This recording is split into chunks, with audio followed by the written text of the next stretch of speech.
Bonjour, deuxième et dernière partie de cette petite série de vidéos sur les bons et les mauvais aliments, avec des guillemets. Je suis très content parce que j'ai vu que la première vidéo a été extrêmement suivie, a suscité beaucoup d'enthousiasme, beaucoup de questions, beaucoup de réactions aussi. Et ça me fait un petit peu jubiler parce que c'était le but. Je souhaitais effectivement aller un petit peu interroger, aller confronter un petit peu toutes nos certitudes et nos cases bien rigides que nous nous sommes forgées par rapport à l'alimentation en particulier et venir un petit peu les ébranler pour montrer que les choses sont à la fois plus simples et moins simplistes que ce qu'il y paraît. En fait, tout mon propos dans ces vidéos, et dans cette deuxième vidéo en particulier, c'est de vous dire que avec l'alimentation, c'est un petit peu comme dans une relation. Dans une relation, on est toujours deux. Et je ne connais pas de relation dans lequel chacun n'a pas une part de la responsabilité de la relation. Vous savez, la tendance, c'est de se décharger sur les autres de la responsabilité. C'est à cause de l'autre. Il m'a fait ci, il m'a fait ça, puis c'est toujours la faute de l'autre. Mais attends, la base, les bases de la connaissance en psychologie te montreront que dans une relation, on est toujours deux et que chacun a toujours la totale responsabilité de la relation. Et donc, tu ne peux pas accuser l'autre d'avoir une attitude qui est désagréable. Non, non, parce que de toute façon, toi, tu as ta part là-dedans. Toi, tu as ta part de responsabilité. Eh bien, ce que je tiens à apporter dans ces vidéos, c'est exactement la même chose. C'est-à-dire qu'on vous a appris peut-être, et la diététique moderne, l'esprit du monde, le discours normatif actuel, a tendance à nous faire considérer les aliments séparés de nous. Non pas dans l'interrelation, non pas dans l'interaction, dans un absolu. Et moi, j'ai envie d'intégrer la dimension de la relation. De dire, un aliment est un poison, d'autant plus que l'organisme sur lequel il va agir, l'organisme qui va l'ingérer, n'est pas capable de le traiter de manière adéquate. Regarde, par exemple, l'exemple que je donne tout le temps, comment tu expliques que certaines personnes sont exposées à du mercure, le détoxifie très bien et finalement ça n'a aucune influence ou quasiment aucune influence sur leur organisme, et à l'inverse, tu en as d'autres avec une micro-exposition, eh bien ils vont se trouver handicapés pour la vie tout entière. C'est donc bien qu'il y a une différence. Est-ce que le mercure est un poison en tant que tel? Pour certains organismes, il n'en est pas un, puisqu'il ne stagne pas, puisqu'il est détoxifié, il n'est pas un poison dans l'absolu. Et c'est cette réflexion, c'est de dire, ok, dans l'équation, il y a deux termes, il y a le produit, il y a vous et votre organisme. Et vous pouvez jouer sur le produit, mais vous pouvez aussi jouer sur vous et votre organisme. Et c'est cette histoire de se croire innocent. Tu sais, on passe notre temps à se croire innocent. On se croit innocent face à des aliments qui sont soit bons, soit mauvais. Puis nous, là-dedans, aucune responsabilité. Ça ne nous concerne pas. C'est l'aliment qui est bon ou qui est mauvais. Et tu as des apprentis diététiciens ou diététiciens en tant que tels qui disent tel aliment est bon, tel aliment est mauvais, tel aliment est bon, tel aliment est mauvais. In nomine vobis et spiritus, et c'est terminé, la messe est dite et puis on n'en parle plus. Mais tout ça, ça n'existe pas dans le vivant. Dans le vivant, c'est une interrelation permanente. Et si tu ne peux pas jouer sur l'aliment, tu peux jouer sur ton organisme. Et si tu peux jouer sur les deux, c'est encore mieux. Donc, on se croit innocent face à des aliments bons ou mauvais. Et ce qui est plus important pour moi, c'est de comprendre ce qui est adapté à nos organismes dans les circonstances qui sont les nôtres, qui sont les miennes, qui sont les tiennes qui regardent cette vidéo, qui sont les nôtres maintenant, et qu'il n'y a pas un absolu. Comme je disais, si la pastèque est un fruit fabuleux, la pastèque par moins 20 dehors, si tu te manges une grosse pastèque, tu vas voir que tu vas être juste totalement gelé. Est-ce que la pastèque est un fruit bon? On ne sait pas. Oui, il est bon en été, s'il fait chaud et tout, il est bon. Et en plein hiver, il n'est pas bon. Donc est-ce qu'il est bon dans un absolu? Non. Non. Par contre, c'est un fruit qui est adapté à l'humain, oui, à condition qu'il soit dans les bonnes conditions. Toujours question de relation avec l'organisme. Et c'est cette question-là que je veux apporter. Alors je te dis tout de suite, aucune diététique pourra faire cela. Je veux dire, aucune diététique ne pourra te dire si un aliment est bon ou mauvais. Parce que aucune diététique ne pourra prendre en considération les conditions dans lesquelles tu es, toi, là, maintenant, dans lesquelles moi, je suis actuellement. Aucune diététique. Il n'y a que notre ressenti. Et c'est un appel avant tout à faire appel à notre capacité à ressentir et à déterminer par nous-mêmes. Ne pas nous laisser guider par des modes, ressentir par nous-mêmes. Alors, la notion de poison, elle se comprend vraiment ramenée à l'échelle d'un organisme. Et par exemple, quand on parle de bons ou de mauvais aliments, j'ai commencé à ouvrir ces pistes dans la précédente vidéo, on va dire que la banane est un bon aliment. Ok. Une banane est un bon aliment, 2 bananes est un bon aliment. 100 bananes, est-ce que c'est un bon aliment? Non, 100 bananes pour un organisme, ça va saturer complètement tes capacités digestives et ça va être, en tant que tel, un poison pour l'organisme. C'est-à-dire que non seulement il y a la notion de produit, il y a la notion de l'organisme, il y a la notion de quantité, il y a énormément de paramètres qui sont à jeu. Et donc déterminer un absolu là-dedans n'est pas possible. Et par exemple, moi, par expérience, je peux postuler que chez nombre de personnes qui consomment des bons aliments, le simple fait de consommer en surquantité, c'est-à-dire de dépasser la capacité digestive normale du corps, hein, sous prétexte que c'est bon, hein, amène à un effet complètement inverse qui fait que les aliments sont extrêmement polluants pour l'organisme. Alors tu vas me dire, oui, mais moins que ceci. Ouais, d'accord, peut-être moins que tel ou tel produit, mais au final, de toute façon, tu rates la cible. Encore une fois, tu rates la cible. Alors, soyons clairs. Bien sûr, les produits dévitalisés, transformés, industrialisés n'apportent rien à l'organisme. Et donc pas de caricature, parce que j'ai vu des personnes qui réagissaient, qui me disaient « Ah mais Thierry, d'un seul coup, tu nous perds, tu n'es plus à dire que le gluten c'est un poison, et ainsi de suite. » Tranquille, tranquille, je ne fais pas une apologie de la pizza 4 fromages, je suis juste en train de mettre un petit peu de relativité, hein, de relativiser les notions que l'on croit figées, hein, sur ce qui est bon et ce qui est mauvais. Donc il est certain que les aliments dévitalisés, privés, extrêmement transformés et ainsi de suite, ne sont pas des aliments constructeurs de l'organisme, c'est évident, on l'a tous expérimenté. Par contre, la notion de poison, elle est plus intéressante. Comment ça se fait, par exemple, qu'il y a quelqu'un qui va faire un écart, comme on dit, hein, entre guillemets, donc il va manger un soir une pizza avec des copains, parce qu'il choisit ce jour-là de privilégier une nourriture plus relationnelle et sociale que la qualité de la nourriture dans l'absolu. Et qu'est-ce qui fait que le lendemain, il va se réveiller comme une fleur, alors que l'autre à côté va se réveiller le lendemain, et pendant 3 jours, il va avoir la tête complètement embrouillée, de mauvaise humeur, des problèmes digestifs, et ainsi de suite. C'est bien que l'influence de la pizza sur l'organisme est différente entre ces deux personnes. Qu'est-ce qui fait que pour l'un, c'est vraiment un poison qui va lui le taxer et lui coûter immédiatement, et qu'est-ce qui fait que pour l'autre, par contre, ça va passer de manière relativement anodine si c'est ponctuel, hein. Eh ben, c'est la force de l'organisme, encore une fois. Alors, moi, la question que j'aime poser, surtout quand on me parle d'alimentation, parce qu'en alimentation, il y a beaucoup de dogmes, hein, soyons clairs, c'est pourquoi. Pourquoi? Tu sais, un peu comme ces enfants qui interrogent tout le temps, pourquoi? Et on te dit énormément de choses. Et quand on parle d'une alimentation adaptée, hein, j'ai essayé d'attirer votre attention dans la première vidéo sur la nécessité absolue d'adapter votre alimentation. Et comment est-ce que vous pouvez savoir si votre alimentation est adaptée? Il n'y a qu'un seul moyen, c'est votre ressenti. Comment est-ce que vous vous sentez? Si vous mangez un repas et que vous êtes fatigué, que vous êtes frileux, que vous êtes de mauvaise humeur, que vous avez les pensées qui sont ralenties, ben déjà il n'est pas adapté. Même s'il est composé avec les meilleurs, avec des énormes guillemets, aliments du monde qu'on a pu vous recommander. Actuellement, ce n'est pas en adéquation avec votre organisme. Et je ferai de la provocation. Et c'est vraiment de la provocation ce que je fais.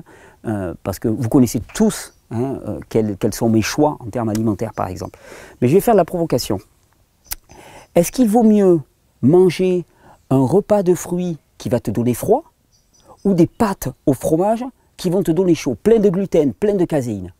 Qu'est-ce qui vaut mieux? Alors tu vas me dire, ah non, mais le mieux c'est de consommer par exemple des oléagineux, choses comme ça qui vont te donner chaud et pas avoir... Ok, d'accord, je veux bien. Mais dans l'absolu, qu'est-ce qui vaut mieux? Est-ce qu'il vaut mieux privilégier la qualité de l'aliment en tant que tel ou son interrelation avec l'organisme? Et moi, je peux te dire, à partir du moment où tu as froid, où tu es ralenti, c'est tout ton métabolisme, c'est tout ton corps qui ne fonctionne plus de manière adéquate. C'est juste pour mettre en perspective cette notion de bon aliment dont on nous serine les oreilles, hein, avec lesquels on nous fait culpabiliser en permanence. Est-ce que tu manges bien? Est-ce que tu manges des aliments sains en permanence? Mais ça ne peut pas se comprendre dans un absolu. Ça se comprend dans un relatif par rapport à des circonstances de vie, par rapport à des objectifs de vie, par rapport à d'autres formes de nourriture, des nourritures relationnelles, hein, des nourritures émotionnelles aussi, et qu'on ne peut pas en privilégier, en surprivilégier une au détriment de toutes les autres. Alors, cette question des pourquoi, on y revient. Pourquoi? Et ça me permet aussi d'aborder pas mal de ces espèces de dogmes alimentaires. Hein. Je vois passer beaucoup de vidéos sur YouTube quand je mets mes vidéos en ligne, et souvent ça me fait frémir, et ça vous montre à quel point on est rentré dans un absolu par rapport aux choses, et qu'on ne questionne même plus. Par exemple, on te dit qu'il faut boire de l'eau le matin. Alors moi je dis pourquoi boire de l'eau le matin? Pourquoi boire de l'eau le matin? Et puis moi, en m'appuyant sur mes connaissances de physiologie, je vais te dire, fais l'expérience de ne pas boire de l'eau le matin, par exemple. Fais l'expérience de ne pas boire 1 litre d'eau au réveil. Alors on te dit, oui, il faut boire de l'eau au matin, parce que pendant la nuit, tu as perdu de l'eau. Alors pourquoi est-ce qu'on boit de l'eau? On boit de l'eau parce qu'on est déshydraté. Si on n'est pas déshydraté, on n'a pas besoin de boire de l'eau. Ok, donc tu bois de l'eau si tu es déshydraté. Tu ne bois pas de l'eau parce que c'est le matin. Tu bois de l'eau si tu es déshydraté. Comment tu sais si tu es déshydraté? Ben, si tu urines, tu n'es pas déshydraté. Si tu n'urines pas, tu es déshydraté. Si tu as un volume d'urine suffisant, tu n'es pas déshydraté. Et à ce moment-là, je vous l'ai expliqué, plus vous allez boire de l'eau, plus vous allez éliminer de l'eau, non pas des déchets, mais vous allez éliminer de l'eau. Donc ça ne sert à rien. Je dirais même pour un organisme fatigué, n'importe qui pourra expérimenter, et là je parle de connaissance, non pas d'élucubration de la boîte à poux, mais de connaissance. Tout le monde pourra expérimenter que s'il s'abstient par exemple de boire ces 1 litre d'eau le matin de façon religieuse, eh bien à ce moment-là il va sentir qu'en termes d'énergie, en termes de vitalité, en termes de frilosité, eh bien, il va avoir un être mieux. Il va être moins frileux, il va avoir plus d'énergie tout au long de la journée. Pourquoi? Simplement parce que ce n'était pas adapté. Et parce que dans certaines circonstances, boire 1 litre d'eau au matin, pour quelqu'un qui fait beaucoup de sport, il fait chaud et ainsi de suite, c'est parfaitement adapté. Pour l'autre, ça ne va pas être adapté du tout. De la même manière, on te dit, il faut manger le matin. Il faut manger au petit matin. Ça fait partie des espèces de dogmes alimentaires qu'on te sort tout le temps. Ok, pourquoi? Pourquoi est-ce qu'il faut manger le matin? Ah oui, simplement parce que tu n'as pas mangé depuis 8 heures.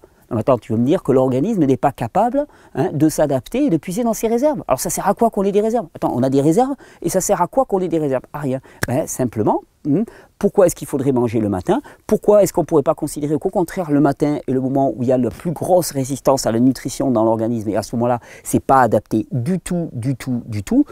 Et si on faisait l'expérience?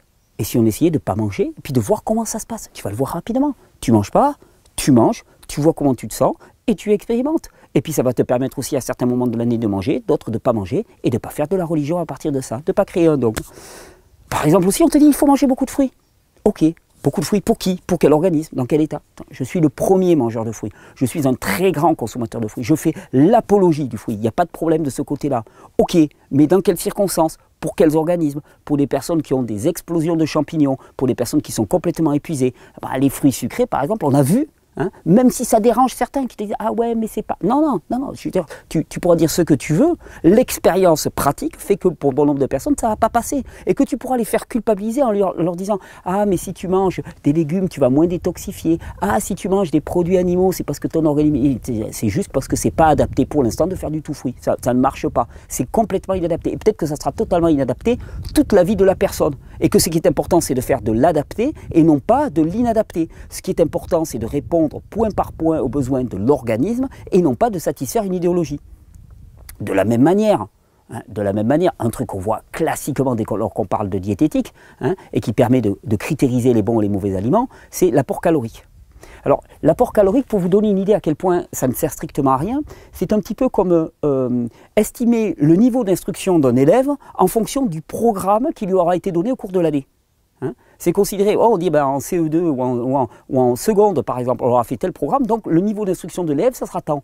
Mais tu sais très bien que c'est faux, c'est absolument faux. Pourquoi? Parce que ça dépend de la capacité de l'élève à absorber, à tirer la substance de ce qui va lui être donné. Le modèle calorique et compter les calories ne sert strictement à rien. Et ce qui est fabuleux, c'est qu'on passe encore beaucoup de temps à juger de la qualité, du niveau des aliments bons ou mauvais en fonction de leur contenu calorique. C'est juste, ça sert à rien. Zéro. Ça ne dit rien. Tu peux tout autant regarder la fréquence sur ton poste de radio, ça te donnera la même indication sur l'influence du produit sur ton organisme.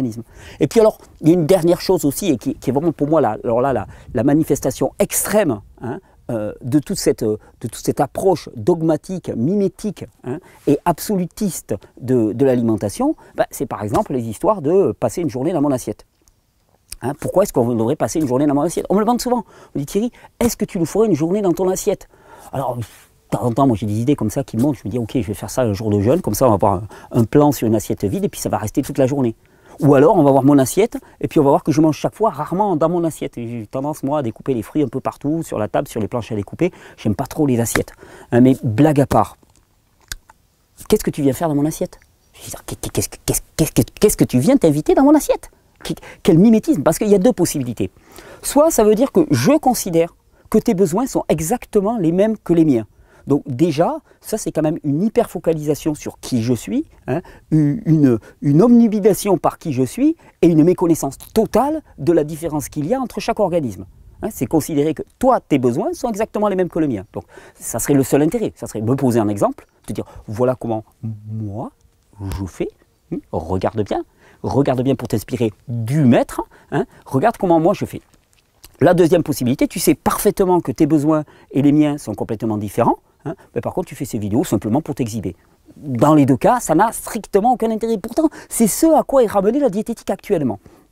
Alors, moi, ce que j'ai envie dans cette série de vidéos, dans cette série de 2 vidéos qui sont plus conceptuelles que d'habitude, j'ai envie de dire que le monde actuellement, l'esprit du monde, veut que tu adhères à 100% à un programme.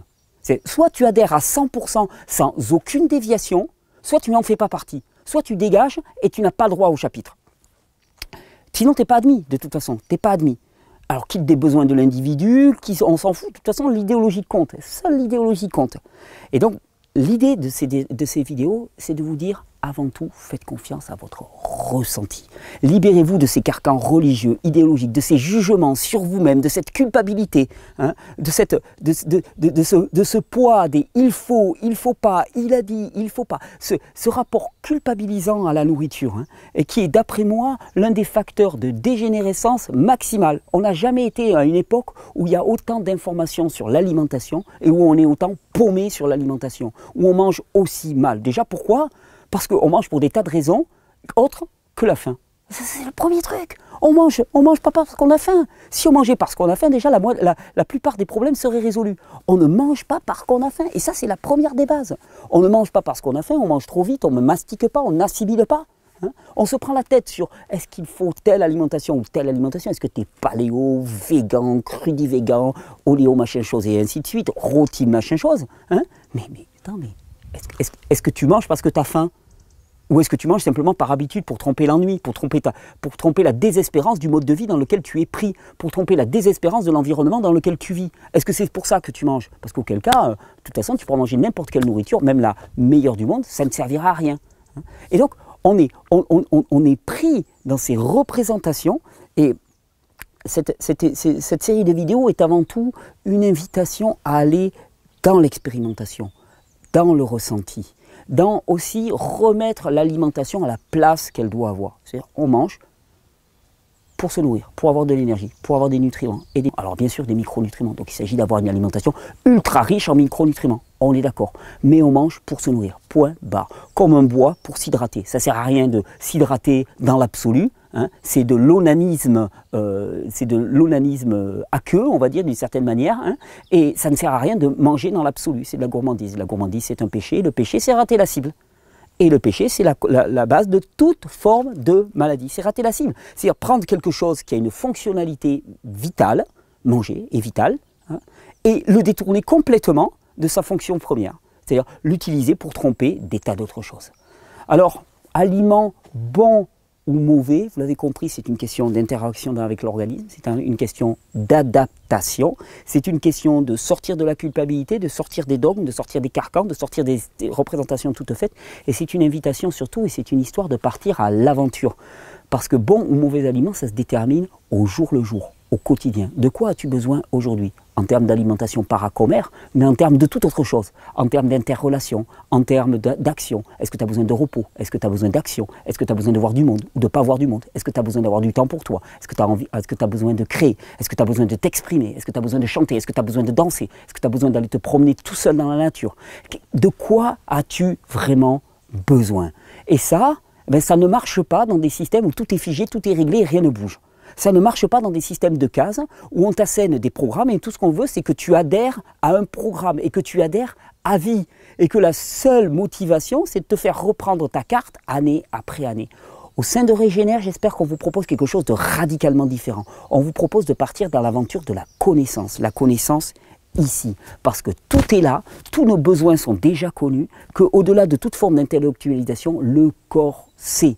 Votre corps sait, la solution elle est là. On a passé notre temps à aller chercher des solutions à l'extérieur en permanence, à nous tourner un petit peu comme des mendiants là, en faisant la quête. S'il te plaît, allez, monsieur le spécialiste, là, dis-moi ce que je dois manger. Monsieur le spécialiste officiel ou autoproclamé, dis-moi ce que je dois manger, dis-moi ce que je dois penser, dis-moi ce que je dois faire. Puis avec la dose de culpabilité, si tu ne fais pas exactement comme ce qui t'a été dit de faire, j'espère qu'ici vous trouvez un cadre de liberté, d'expérimentation, dans lequel il n'y a pas de culpabilité. J'en ai marre de voir moi les ayatollahs qui tirent à bout portant parce que quelqu'un te dit « Ah moi j'ai mangé ceci, ah t'as mangé ceci, mais c'est pas physio ». Mais il y en a marre, il y en a absolument marre de cela. On n'est pas là pour s'enfermer, on est là pour se libérer. Et la réponse elle est là. Et personne d'autre ne pourra te dire si tu as tort ou si tu as raison. Alors l'aliment, est-ce qu'il est bon ou il est mauvais? La réponse elle est là. Tu es le seul à le savoir et ce savoir-là, tu vas le découvrir dans le ressenti. Bonne régénération.